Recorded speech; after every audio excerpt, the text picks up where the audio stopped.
once you've done everything you can do, like there's nothing, like you can't worry about the end result because you don't have control over that. So it's like Yep. you put in your full effort, and then what happens after that, you kind of just have to let that go.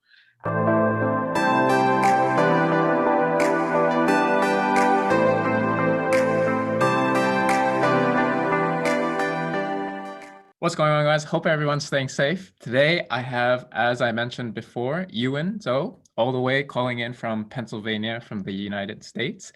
Yuen, thanks for your time today, and welcome to the channel. Thank you for having me. How's it going so far? Good. Yeah.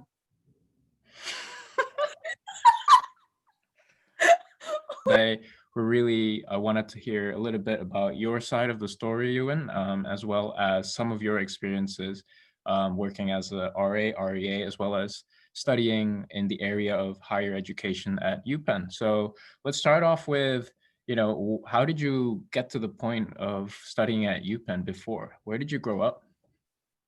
Yeah, wow, that's a long question. So I grew up and did most of my schooling in Michigan. And then I did my undergrad at Purdue University where I met Taka in West Lafayette, Indiana. Mhm. And then how I ended up here at Penn was actually a very crazy story. I had a job offer that was offered to me August of 2019 from Marriott because Yep. I completed a summer internship with Marriott last summer. And they had a final interview process, and I made it through, and it was going to be the Marriott Voyager program, which is like a 12-month management and training program.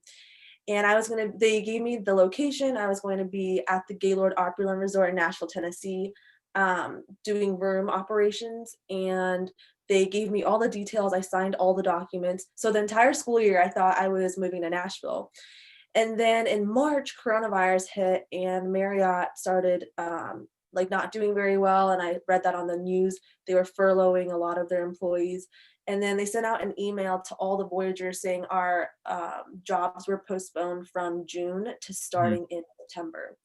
Which at that point I like didn't really think they would rescind our offers because I thought that Marriott was such a big company. They're the largest hotel chain Sure. internationally. So I wasn't too worried. But then June rolled around, the very beginning of June, and they said that instead of starting in September, they actually rescinded our offers because they had been laying off like 20 to 30% of their employees worldwide. Mhm. Yeah. And yeah, and then I was at a loss for a long time for like 2 weeks because I was working at Chipotle over the summer for like my summer job, and I Mhm. knew that I didn't want to work there forever. It was fun while I was there, but I didn't want to do that as a career. And I talked to a lot of people who I looked up to and who had given me a lot of advice in the past. And one of them was Jared. So he was my REC my first year as an RA. And he had always said that I would be really good in higher education and working in a university, but I never really thought about that as a career option. And then Gotcha. I thought about it and I looked at grad schools that were still accepting for higher ed for this upcoming fall. And the only one that I saw that was still accepting was Penn. So then I applied at the end of June, was accepted at the end of July, and then Yeah. moved to Philadelphia in August. And here I am. Yeah, I remember when you applied to Penn, it was a very last minute decision. And I want to sort of go back when you got your job rescinded from Marriott. Obviously, it was a really shocking moment for you. You Yeah. mentioned you talked to Jared and people around you, but how did you sort of overcome that, huge shock? Because you were basically expecting to start working, right? How did you go Mhm. overcome that situation? Yeah. So I think one aspect that's really big for me is religion. I'm very Christian and my faith has just been a huge part of my life. Hmm. And I think like faith and religion is a very personal journey and not everybody relates to that. But for me, like God was all that I depended on. And like God really was like the one that was guiding my steps.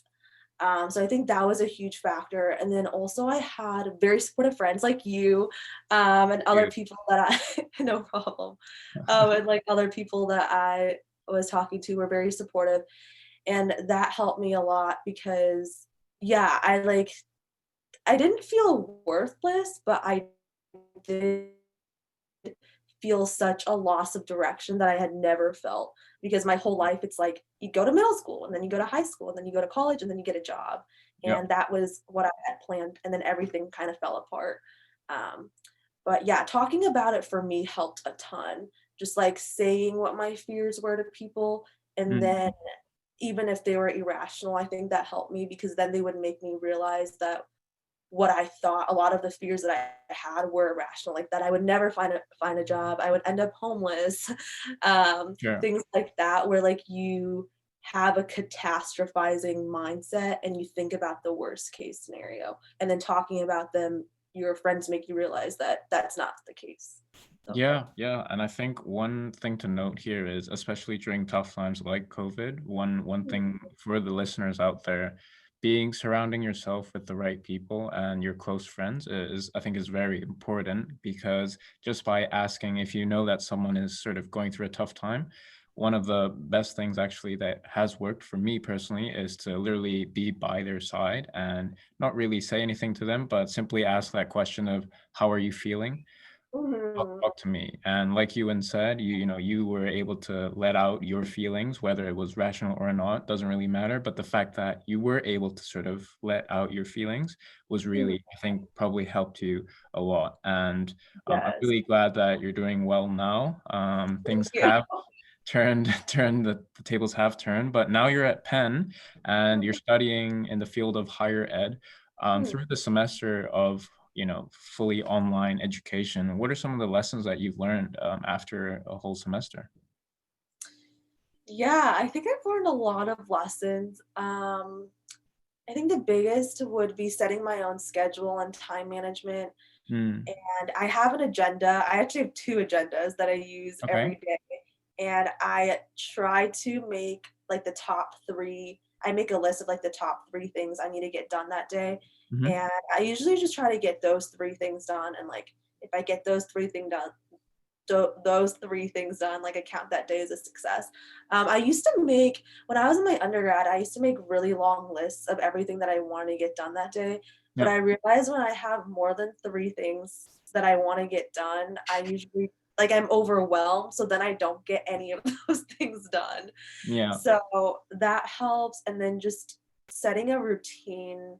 It doesn't have to be strict, but just, like, I wake up, I eat breakfast, and then I usually go for a walk or run for, like, an hour and a half, just to, like, be outside for a little while, and then, I do my classes and, like, homework, but having a routine has really helped me, and then also, still having time to, like, talk with my roommates and then having time to interact with other people.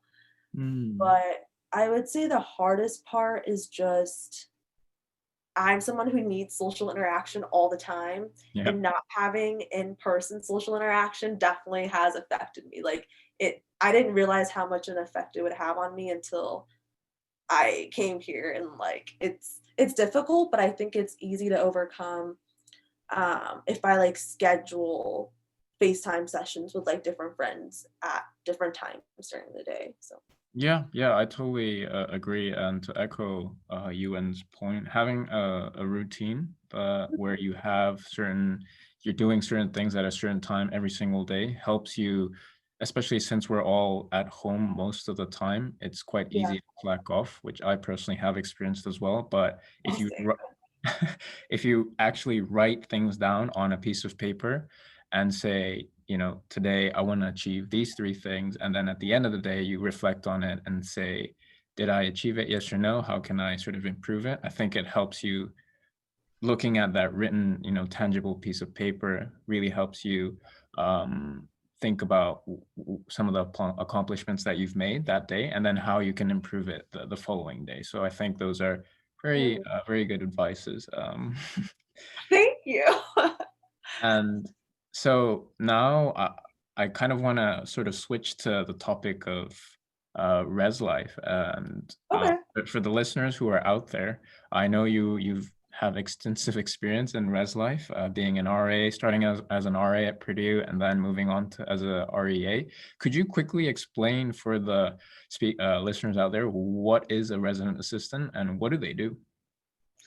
Yeah, so an RA, there are so many things, and it's very different from school to school. Mm, At Purdue, being an RA was a huge deal and had a lot of responsibilities, and we got compensated very well compared to a lot of other schools.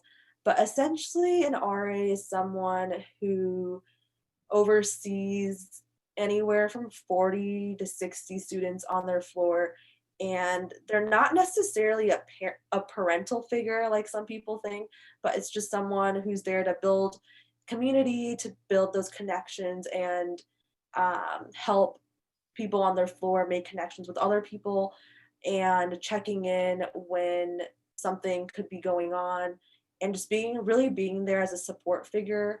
mm, uh, I had a lot of experience in first year dorms, and so I think that's very important with first year halls because you might be their first friend, you might be the very first person that they meet, because RAs usually on move-in day yep. get to meet like each resident.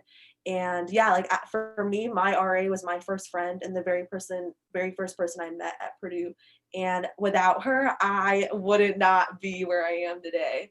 So yeah, I think the RA figure it's very essential to dorm life, especially for first year students. But even going up from there, I think the RA is always someone you can go to for advice. We have a lot of training. We have like 3 weeks of training in the summer of how to deal with conflicts and mediations Mhm. and giving advice on different topics. And then we're also there to enforce the rules, which is probably the not fun aspect of the job, but like no drugs or weapons in the res halls, quiet hours, that type of thing. Yeah, yeah. I want to touch upon that thing you mentioned about conflict. And Yeah. as an RA, obviously, you've probably experienced, especially with first year students, Yeah. there's a bunch of things going on. Everyone's excited. Good things happen, bad things happen. And when those conflicts come up, Mhm. first of all, what kind of conflicts have you had to manage and how did you handle them? So many. Wow. Like a crazy amount. So with freshman year students, I think the biggest okay, so I would say all the conflicts vary depending on the time of year.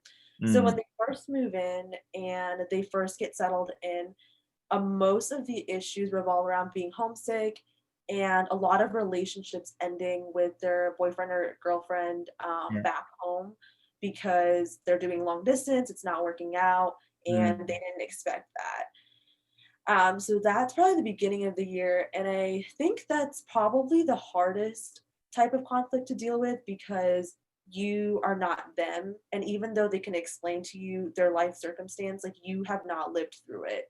yeah. So it's very hard to give advice. And every family dynamic is so different. So giving advice on like being homesick and then also relationships too are like so different from relationship to relationship. So it's like I found that the hardest part to give advice on or to help them. Um, and then throughout the year, there's like midterms and like finals. And for that, I think it's a lot easier because everyone kind of has the same mentality. Like you're stressed out, you're overwhelmed, you're putting a lot Mhm. of pressure on yourself. And Yeah. like for me, I experienced all of that. So I think it was easier for me to give advice or like find things to say that I knew would help them because I had gone through the same thing. Sure. Uh, Sure. And I like to bring up the experience as a resident assistant as an RA in college because I think a lot of the skills that you gain being part of this res life community is very applicable to when we enter the workforce. oh yeah. I think it sounds like what you've experienced, coaching, being there for students, both academically, socially, relationship, you're sometimes a relationship advisor as well. So it's you're kind of yeah, you're coach, a life coach for pretty much all your residents. And when, let's say, a student comes up to you and they open up to you, how do Mm. you go about understanding their point of view as well as sort of giving them a sense of direction for them to ultimately help them out. Yeah, I think one thing that I do a lot and I learned from someone who mentored me was asking a lot of questions Mm, because I think that when you hear what someone has to say and you don't ask questions and you give advice right away, usually that advice is applicable to them, but you're not getting the full story. mm, And so and not only that, but you're giving them advice and you're telling them what to do, but I think what's way more helpful is asking them questions and having them figure out what they should do. Because usually they have an idea of what to do, whether they wanna admit that or not, or whether they wanna carry out that idea is a different story. mm. But usually they have a sense of direction in which or like what they wanna say, who they wanna talk to, how they wanna go about it. And like you just have to ask the questions to lead them to make that decision. I think that helped me the most. And some people say that that's the easy way out because you don't have to like directly give them advice. But Mm, I think that's also the most helpful way because they are able to think for themselves and they know their situation the best. So yep. like they probably know how to handle it the best, like more than I could. But then yeah, like if I also have had similar life experiences to them, like I would tell them about a similar experience that I had. And then maybe they can like take away something from that. Yeah, yeah, I agree. When it comes to a lot of the times, there's a misconception. I think there's a big misconception around when how to be a good coach is it's the Mhm, quality of advice that you give, but rather, as you mentioned, I think it really comes down to are you there for the person, first of all, and then second of all, what are you able to ask the right questions, open-ended questions for the other person to open up, as well as think about the solutions together and help them empower them to sort of make their own decisions because ultimately they know, as you said, the most about themselves and they're self-aware. mhm, So I think the position of a coach is, as the name in RA, we're sort of assistants. We're not the decision makers for them, but mhm. we sort of enable them to make their own decisions. And I think that's a really important thing as coaches, as resident assistants in general. Yeah, no, agreed. And when you sort of, I'm sure a lot of students, when pivoting a little bit from the res life, right now, especially in these tough situations, I'm sure a lot of students feel lost and unsure who to talk to about certain sensitive topics. What would your advice be for those people who don't know what to do and they feel lost? That's a good question. um, Most universities still have some form of counseling and psychological services, but it's probably online. Like you Mm, can schedule a session and like meet with someone online. And I think like in theory, it sounds like it wouldn't be helpful because it's not in person. But I actually think it would be. Like, it is helpful because you're still able to talk through what you're going through, and the other person is still a professional who's had training and, like, has had years of education on that subject. So I think, like, still, if your school has some type of counseling, psychological services, like, you should really go and utilize that. And it's mm, all free, if you're a student. So, yeah, definitely trying that, and, you never know, like, it can make you feel a lot better and even if it doesn't, I don't think you should be discouraged because it really depends on the person that's leading the session. mm. And you may just not get along or connect well with that person. But then, like, if you had someone else, you would connect a lot better with them. So, like, I think a lot of people get discouraged by it because it didn't work well the first time, but it may just be because you don't feel the connection with the counselor that first time or with that particular counselor. Gotcha. I think, yeah, that would be some advice. And then just like reaching out to friends that maybe you haven't talked to in a while. And I know I have those like friends that you follow on Instagram or like on Snapchat, but like you haven't talked to them in like half a year, but Mm, you are still friends.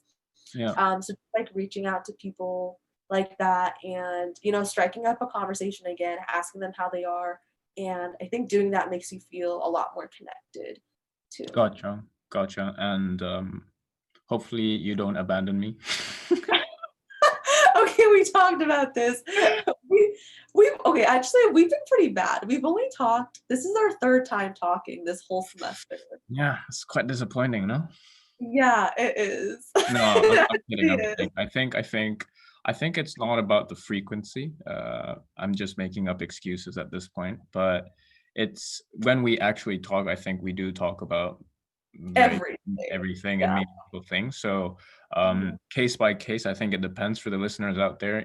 For those of you who are far apart and you have friends globally, which is usually the case these days, make sure you schedule a time with them, whether that's scheduling a Zoom call like I did with Yuen, or simply calling them and saying, hey, what's up? Let's catch up over Yeah, 30 minutes or something is really important. I think those small interactions that you have in the short term is going to help you continue building on the friendships in the long run. So I would mhm, highly encourage everyone to do so. agreed. Yeah. And the other question, I know, knowing you, you've been stressed quite a lot. And one I think question that comes up to my mind and for the listeners as well is, before you even get to that stage of being stressed, what do you think are some ways for you to sort of avoid being stressed in the first place, if that makes sense? Yeah, that makes sense. Oh, this is a bad I'm not a good example for this question. So, I'm the type of person who works really well under pressure, Hmm. and I am the most productive when I have a deadline tomorrow. That is when I can just knock it all out, get it all done. Yeah. The more time that I have, the more relaxed I am, so then I don't do it. But I think to mitigate stress, um, I think there's a lot of things. First of all, for most people, you shouldn't let things pile up on top of each other. You should Hmm.